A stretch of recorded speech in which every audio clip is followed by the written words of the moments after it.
Hello, welcome to A Transplant's Tale. I'm your host, Sarah Adedeji. Today is our very first episode, so here we go. I'm really excited though because I get to do this first episode with my Philly day one, Jessica. So just lay back, relax, and enjoy the ride. So, Jessica. Hey, Sarah. Hi. So, tell us a little bit about yourself, your journey, and the places that you've lived. Sure.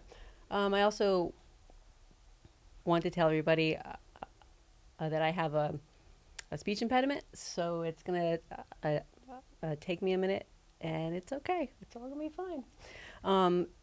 I was born in New Jersey, but then grew up down in Alabama, actually. So my original transplant was at the age of 7. And then I went to college briefly up in Pennsylvania here. And then I decided to go back down to Auburn um, for the rest of my time. And then I came back up to Pennsylvania, which, time number 2, to do 2 years of AmeriCorps. And then I went out to Boulder, Colorado to go to grad school, and I was out there for 6 years. And then I transplanted again back here at Philadelphia for time number 3 in Pennsylvania. Love it. Love the journey. So, what was like you feel like your most impactful experience with your transplants? Like, which state was like your favorite? I guess. My favorite, I think probably the most challenging was moving to Colorado, because Colorado was never a part of my plan. People tend to move out there to ski. You know, everybody's like all up into the mountains and the skiing, and I like nature, but I tried skiing once and it was very painful and just not for me. So I went out there to go to grad school, and it's a different culture than being up here or being down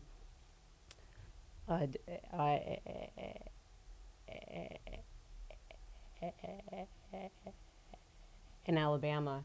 Um, the the mountains were just very large and very close, and it took me 2 years like to adjust to just being comfortable there. Yeah. And so, moving from Colorado to Pennsylvania, I'm sure was like a huge transition. So, tell me about that. Like, what made you decide to move to Pennsylvania? I know you've spent some time here before this time, but what made you say, you know what? I've done that a couple times, but I want to do it one more time. Yeah, right. um,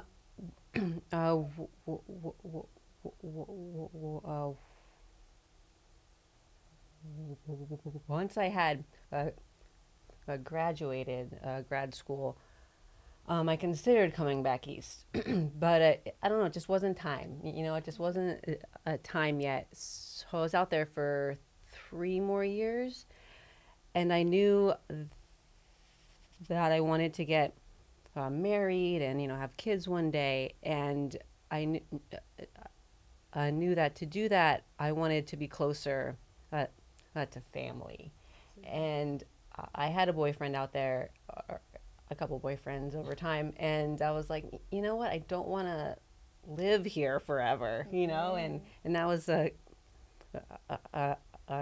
keeping me back from going ahead in my life, right? So I moved back east because I was getting tired of being out there, and my life wasn't moving anymore. Like sometimes you have to make a move to get things rolling again. Absolutely. And that's just what happened. So I decided to move back in the middle of February in Colorado. My sister flew out there, and we drove back east together. Nice. and it was like coming home, even though it's never been home here. Really, I don't know. It's just something about it that feels like home to me. Nice. Mm-hmm. So you said like when you came back, it felt like home. Like, what were some things that you did to create and nurture that home feeling? Right. Well, I lived with my mom for like 3 months, so that's very home in New Jersey. But I wanted to create my own home, obviously, as an adult and as an individual. Um, and I just, my getting an apartment was really magical, weird coincidence where I was on a bus going to DC to go to um, uh, a march, and I met this person on the bus who knew this girl who lived in Mount Airy who Wow. needed a roommate. Wow. And I was just like, I'll just, try this out and see if I like her, It could have been anybody, and it might have not turned out well, but I met her, and I was like, this feels good. Yeah. So it was very, very not having a plan. Yeah, we love that. Normally, I would suggest, like you go on Craigslist, you look on I don't know what they have now because I haven't had to get into Right, like apartments. yeah, like apartments.com, Yeah, all the things. neighborhood groups, Yeah. to get an apartment. And I did do that to get a job. I went on Craigslist and I got a job off of Craigslist, but I like to walk around places to make them to get to know them, right? And I was Mount Airy, as you know, is very walkable. Absolutely. I could walk to the co-op up the street, to a coffee shop, and that made it more homey to me to get to know it in Nice. that way. I love that. Hmm. Yeah, definitely. I feel like Miami was definitely like a homey, like, because it was like not the big city, but like close enough to where you could feel like you were like close. But I don't know. This is not a Miami commercial, sorry, but But it is a great place. it is. It is. I still Although live the there now. I although the love it. rent is really going up, so which is Yeah. unfortunate. Yeah. Yeah. Yeah. No, it's great. And so, with that in mind, though, like, were there any like I feel like community is such a big part of like what made me feel at home. Like, were Mhm. there ways that you connected? Like, how did you connect with? Like, how did you find your people? Right. Yeah. Yeah. Church has always been just a really direct route to connecting to people for me. So I just Googled. I Googled like a a denominational church near me, Yeah. and there's like a couple of them, and I might have gone to like 3 churches, and I ended up at this church in Manayunk, and I liked it, and I just plugged right into a small group. I just went to somebody's house one day. I think what's really helpful is just to do things, Yeah. because you're by yourself and there's nobody to do things with. You just have to go, even if it's really scary and you don't know anybody. And I've gotten pretty good at just being comfortable being awkward.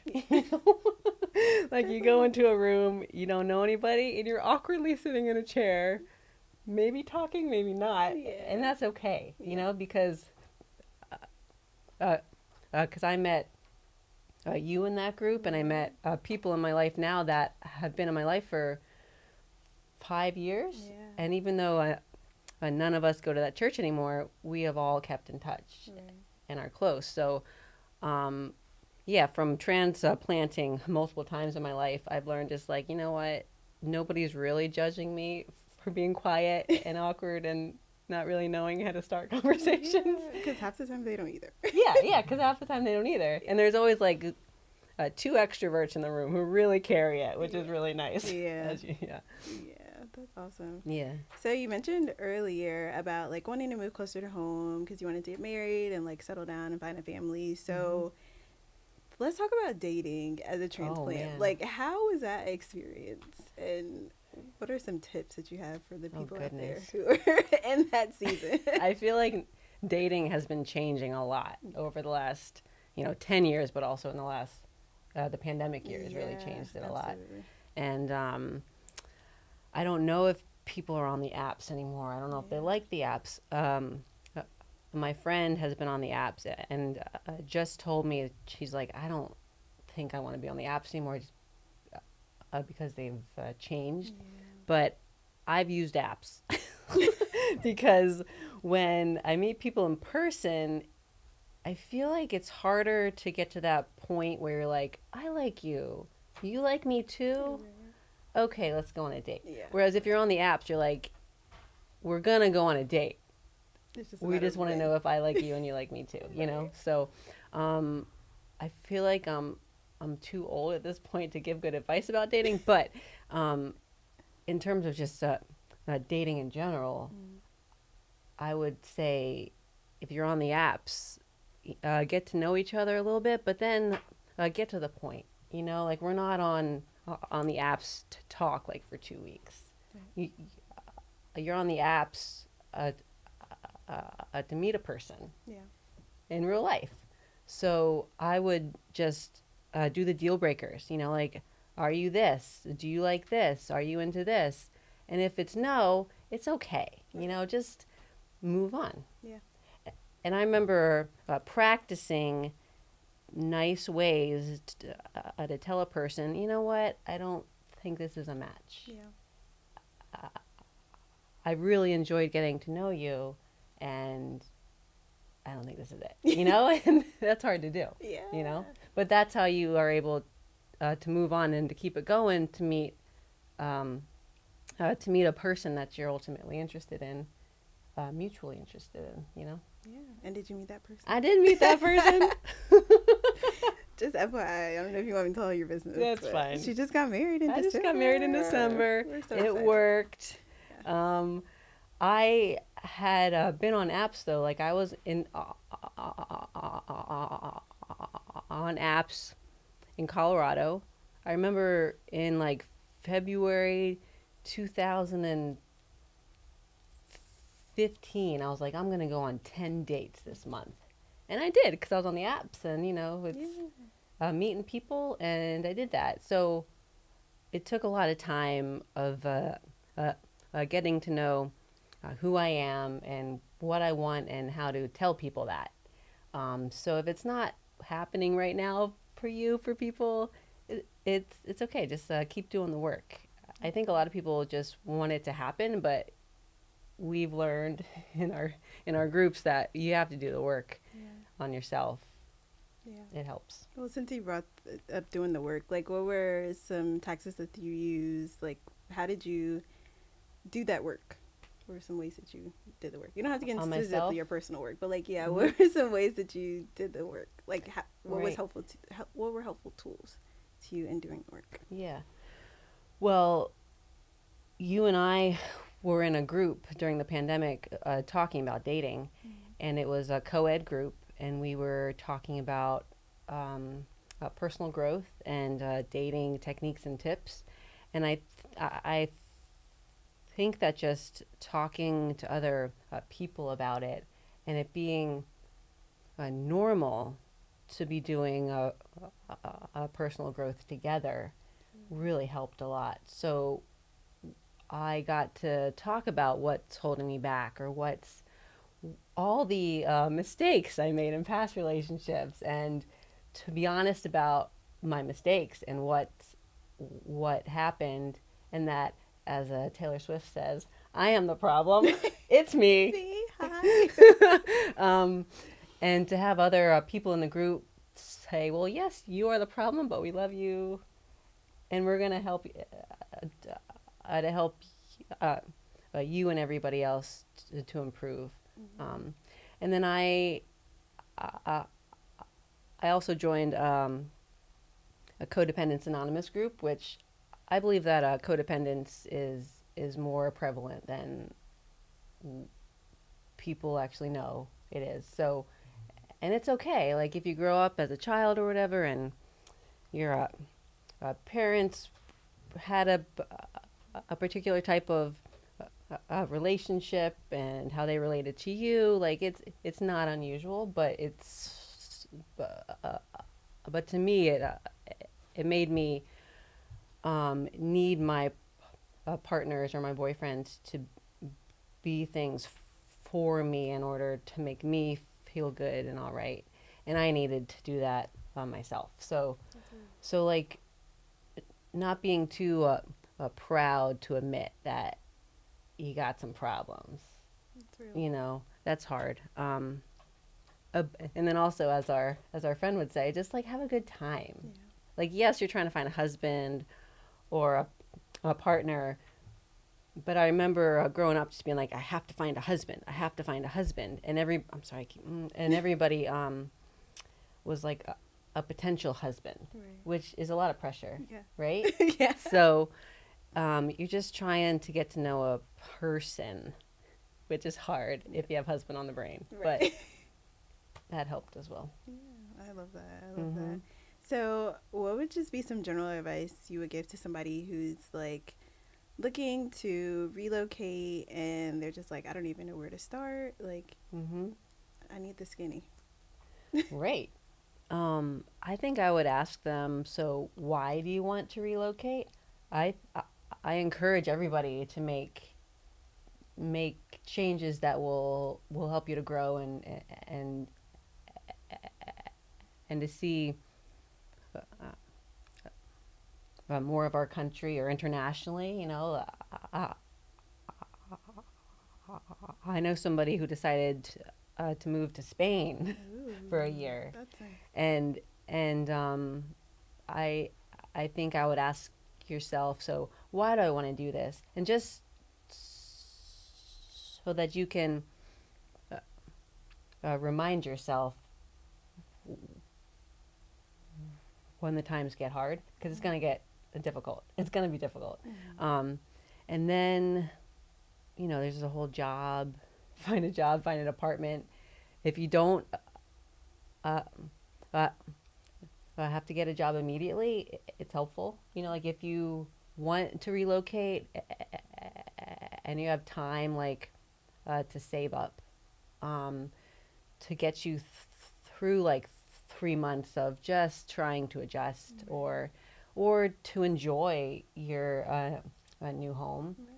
That's helpful too.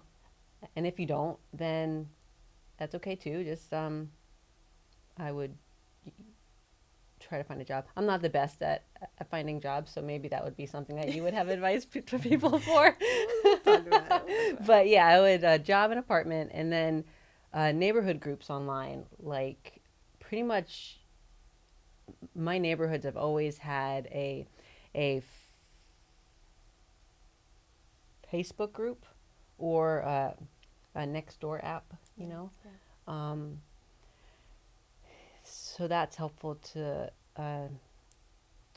get a sense of what it's going to be like. Yeah. Although you never know, because my first apartment in Boulder was in the middle of college kids. Oh wow. And I don't know if I could have known that, So I was like, I can do this for a year. Yeah. And then move to a different apartment. That's fun. Yeah. I love that. So I was gonna ask it, but you kind of touched on it a little bit. But if you wanted to add anything, so on the other side, if there's someone who has gotten to their new place and they're like, "Oh my goodness, what have I done? Yeah. I hate it here." Like, what would you say to them?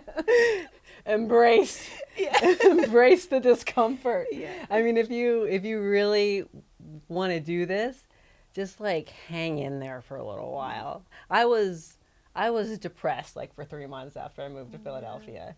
So it was an opportunity to like not try uh, to change everything in order to not be depressed. Like moving and transition is like number one, two, or three on like the highest stress situations in life. So just try to cut yourself some slack because it's hard. Yeah. It is hard. Yeah. um, take walks, try to eat well, call your mom, talk to her, Yeah. you know, Yeah. um, and then try to connect. Just keep going because it's difficult if you don't uh, have a job yet or like a routine to get out of bed and get your day started. Mm-hmm. So maybe join a gym, Mm-hmm. and just go to the gym.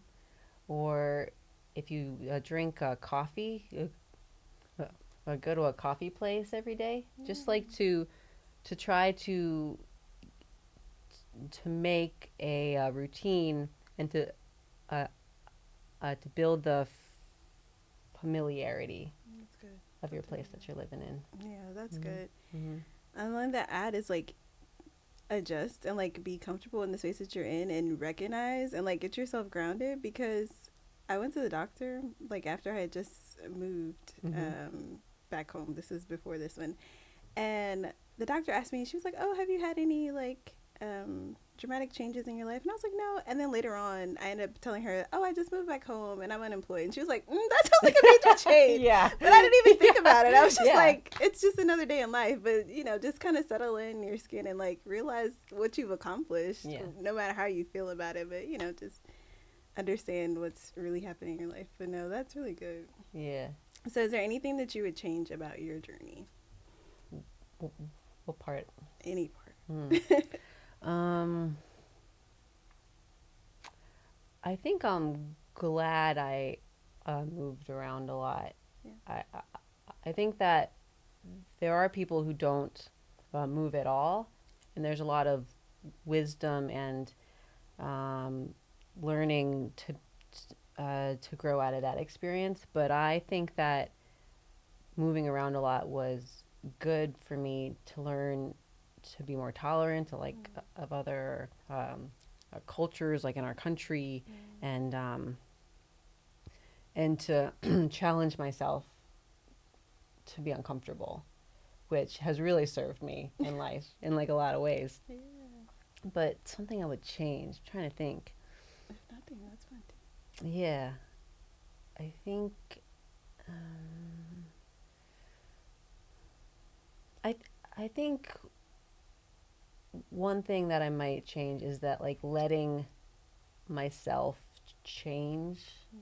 in these whole processes. Like it's hard when you change your home to tolerate any other change Mm. in your life. Like I remember going to college up here, and I had obviously changed my home, and then I cut my hair really short. You're like, I look in the mirror, I'm like, I don't even recognize myself, yeah. and I'm in this new place, Right. So so I think I don't know. I don't know how that proves my point, but That's but fine. I let myself cut my hair, Yeah. even though like I was in a totally new situation.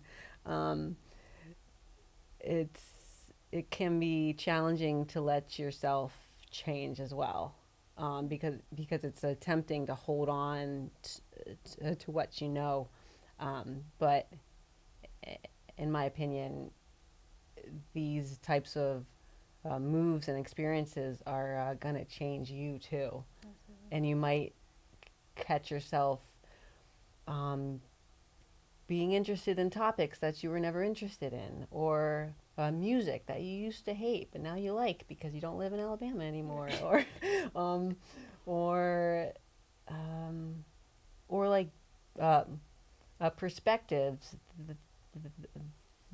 that you uh, used to have that are now different because you've gotten to meet different kinds of people. Absolutely. And that was a big part of my journey moving up here. And yeah, like once again, uncomfortable, Yeah. but but you, but it's worth it to grow in your experience like that. Yeah, that's really Mm-hmm. good. And my last question, this is something that like resonates with me. Mm-hmm. So if you have anything that you would like add to your suitcase, whether it's like a quote, a song, Mm-hmm. a scripture, anything, a movie line, whatever it is, something that like keeps you going, keeps you inspired as you're navigating through your journey. Do you want to go first because it resonates with you? I want to hear yours first. Yeah, so mine is like a song "Increase My Faith" Mm-hmm. by Brian Courtney Wilson. Just because in moments when like you're applying for the jobs and you get the no's, or like all the things are happening and kind of coming at you, you're like, did I make the right decision? But Lord, you let me here, so I know Mm-hmm. that you have a plan for me. So just increase my faith. And Right. so, the song, listen to the song, just, and it's like an upbeat song. So it just kind of like keeps me motivated to like keep moving, knowing that God is gonna work in the midst of whatever it looks like. Right, right. So I don't know if you had like a quote or anything that like. Well, you're catching me at a time in my life when I um, am. I used to have notebooks full of quotes that were inspiring to me. Yeah, I Like remember you my had your whole journey. Advent calendar Yeah, and yeah. everything. I have really, really been into that. And I'm kind of in a dry spell right now where things aren't inspiring to me. Mine too. So, but I think what keeps me going in the challenges is that remembering that I've chosen this, and like I chose to get uh, married in December, and so when times get hard, I think having all these experiences behind me and these examples of ways that I have overcome and I've been challenged and I've actually worked through it reminds me that, you know what, this isn't gonna kill you. You Yeah. know, this isn't gonna. You're not making wrong decisions here. It's just hard, Yeah. That's and right. and there are times when maybe we don't make the best decisions, and the consequences are because of us. But sometimes living like well means that you're doing hard things, and in the past it would make me question everything, like, did I make the right decision? Is that the reason that this is hard, is because I didn't make the right decision? But I think as I've gotten older, which I highly recommend getting older because things get better. We Things love get it. We better. love it. Yes, like my gray hairs are coming in and I've been noticing them a little Man, more. I can't even You see. can't see them because I've parted my hair a certain way. But having a, a ton, tons of experiences behind me and just remembering that, like, you know what, I can do this, you know?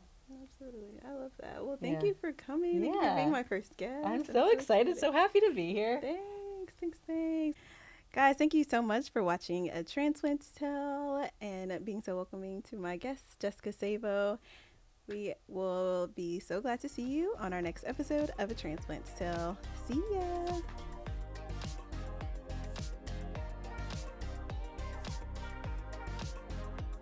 Thank you all so much for watching A Transplant's Tale. Make sure you like, comment, and subscribe, and we'll see you next time.